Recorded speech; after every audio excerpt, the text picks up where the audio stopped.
On connaît la première recrue estivale du Real Madrid, Denzel Dumfries. Here we go, les amis, j'espère que vous allez bien. Je suis content de vous retrouver pour cette nouvelle vidéo Mercato. On va parler un petit peu de l'arrivée de Dumfries au Real Madrid. C'est officiel, c'est fait, c'est sorti un petit peu de nulle part. Il n'y a pas eu beaucoup de rumeurs, mais le, euh, le crack, Fabrizio Romano, a posté son fameux tweet Here we go. Donc on va en parler, je vais donner mon avis. Alors je vous tourne cette vidéo très très tôt le matin, juste avant de partir au boulot. J'ai une voix un petit peu rauque, assez basse, endormie. Donc voilà, c'est normal les gars, ce sera un peu un format podcast.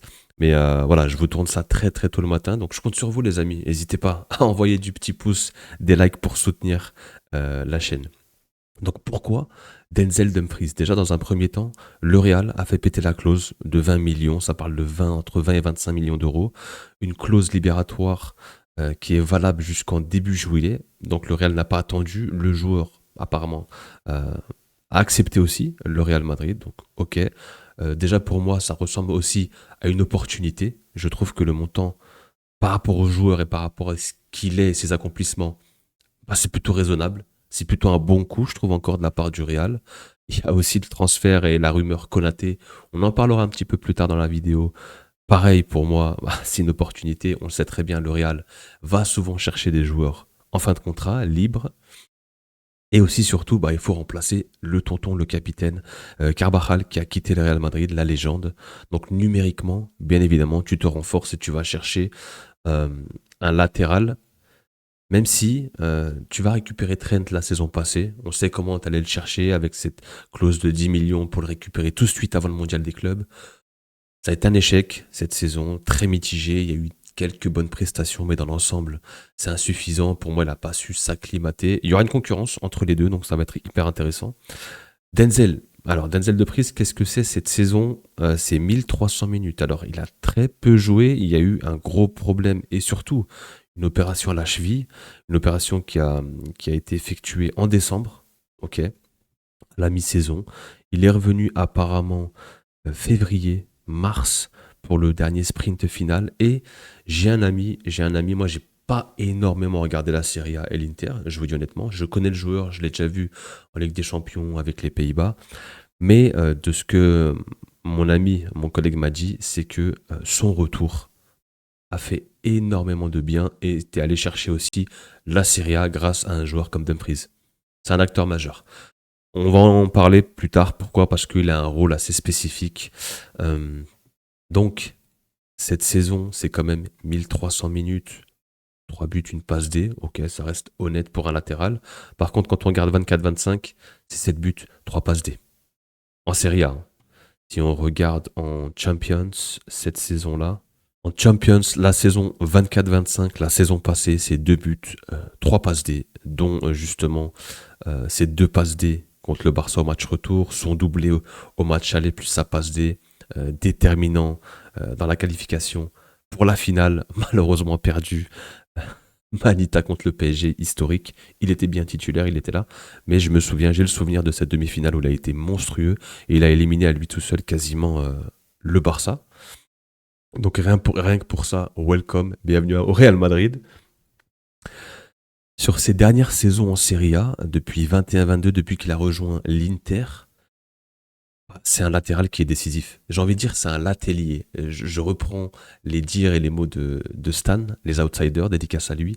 C'est un latelier. Et pour moi, cet adjectif lui correspond parfaitement. On sait que c'est plus un milieu droit qu'un latéral arrière droit. Il évolue dans un système, hein, le système de l'Inter et de Kivu, de Simeone, le 3-5-2. C'est clairement un piston. Voilà. Donc c'est à chaque fois 5 buts, 5 passes D. Ici 7 passes D, 4 buts, 5 passes D, 7 buts, 3 passes D.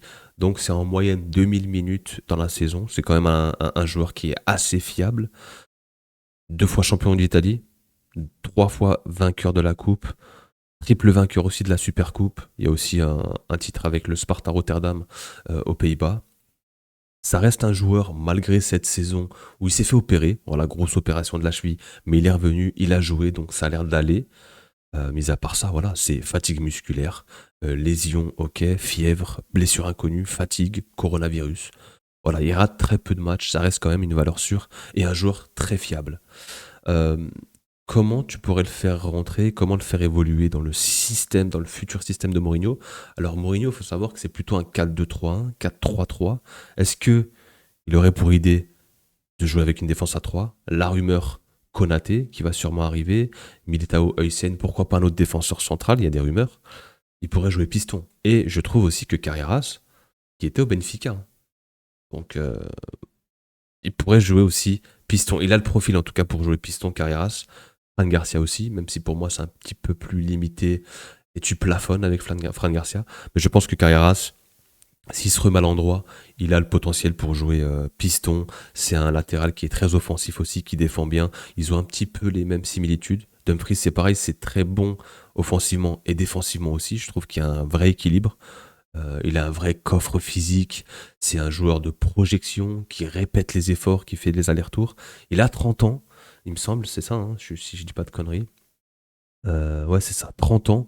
Est-ce que c'est peut-être pour ça que sa valeur est plus basse? Il était monté, je crois, il était évalué à un moment à 50 millions. Donc là, sa valeur est estimée aux alentours de 30 millions. Est-ce qu'il a passé son prime? Je dirais qu'il est encore un petit peu dedans. Il est peut-être à la fin de son prime. C'est peut-être une solution court-termiste pour 1, 2 ans. Est-ce que c'est vraiment une solution long terme? Pas forcément. Au Real Madrid, on le sait, c'est beaucoup d'opportunités, des joueurs d'expérience, même si on a fait un recrutement assez jeune la saison passée. Peut-être qu'on s'est trompé et on se retourne vers des joueurs d'expérience. Konaté, qui a beaucoup d'expérience, va arriver soon. Dumfries. Rodri aussi, je pense que c'est un joueur, si c'est pas cet été, ce sera sûrement l'été prochain. Il va, je pense, à un moment donné, rejoindre le Real. Est-ce qu'on partirait pas déjà sur un 3-5-2? Mourinho se met en tête que Vini, Mbappé devant. Peut-être qu'en phase défensive, bah, je vais pouvoir défendre à 5. 5-3-2 en phase défensive et évoluer en contre-attaque. Un jeu pragmatique. Pourquoi pas? C'est intéressant. Moi, je pense que c'est une bonne pioche quand même. C'est une opportunité. On doit se renforcer défensivement. C'est un réel problème parce qu'on parle beaucoup des soucis au milieu de terrain créatif. Offensivement, il n'y a pas beaucoup de liaisons et de jeux associatifs entre nos attaquants. On le sait, mais c'est surtout défensivement où on se prend beaucoup de buts et on est très très peu solide. Contrairement aux années précédentes, où en 23-24, c'est surtout une grosse assise défensive. En 21-22, pareil, cette saison lunaire, eh ben, t'es bon défensivement aussi. Là, c'est clair que ces dernières années, défensivement, il y avait des grosses lacunes. Donc, on va se renforcer sûrement avec Dumfries. C'est officiel, mais sûrement aussi avec Konaté. Je pense que c'est de bonnes pioches, de bonnes opportunités pour le montant surtout. Dumfries, 25 millions, 20-25 millions. Konaté libre avec sûrement une prime de 20 millions, par là peut-être 15-20 millions. Pour moins de 50 millions, tu récupères 2 défenseurs expérimentés. Ils peuvent assurer tout de suite, now. Donc je pense que c'est quand même un bon coup de la part du Real en pleine campagne. Attention, on ne sait pas qui sera le président. Pour l'instant, Florentino Pérez est favori. Je pense qu'il va succéder à, à- à son poste. Maintenant, Enrique Riquelme a quelques cartes en main. J'ai vu, il parle de Raoul, de quelques recrues. Il y a aussi des joueurs qu'il veut ramener. Donc, on verra.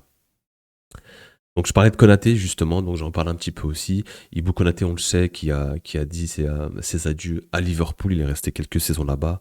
Il n'est pas à son prime. Et il a vécu une saison compliquée. On le rappelle, il a vécu aussi un drame. Il a perdu son papa. Donc c'est toujours compliqué. C'est jamais facile mentalement. On ne sait pas comment les joueurs réagissent. Je pense que ça a joué dans sa saison. Maintenant, dès qu'il est au niveau, à son réel niveau, son plein potentiel, c'est un super décès. C'est un des défenseurs centrales, je dirais, peut-être pas top 5, mais top 10, top 15. Euh, voilà, il a des qualités, il a joué en première ligue, il connaît l'intensité.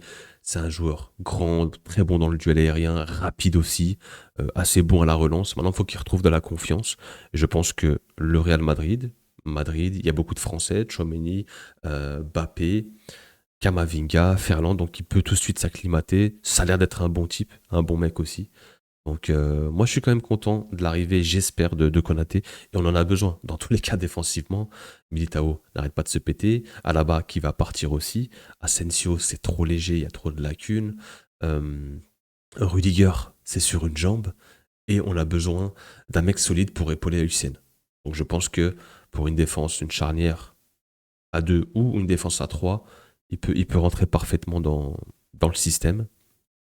Attention, c'est pas terminé. Ce n'est que le début pour le Real Madrid d'après Fabrizio Romano.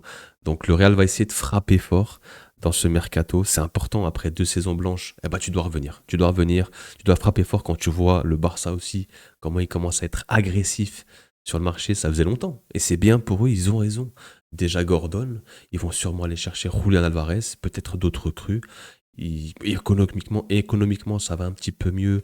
Ces 2 dernières années, ils ont remporté des titres. Donc, le Barça se relance. Important de se renforcer aussi. Ça va être encore une ligue à disputer. Le Barça est très très bon sur le plan national. Eux aussi, ils ont l'objectif Ligue des Champions. Et nous, on doit revenir aussi sur cette scène qui est la nôtre. Donc, moi, je suis quand même assez content de cette prise. C'est un joueur polyvalent. C'est un joueur de devoir, très athlétique, qui redouble les efforts.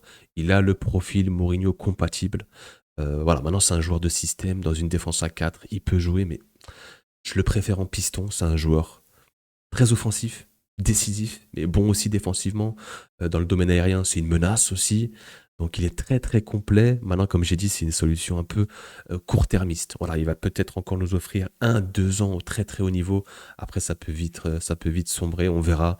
Mais, euh, mais en tout cas, voilà, ça reste quand même une bonne affaire, surtout pour le montant. Donc dites-moi, vous, en commentaire, ce que vous en pensez, est-ce que vous êtes content de cette recrue, la première recrue estivale du Real Madrid, Denzel Dumfries. Here we go.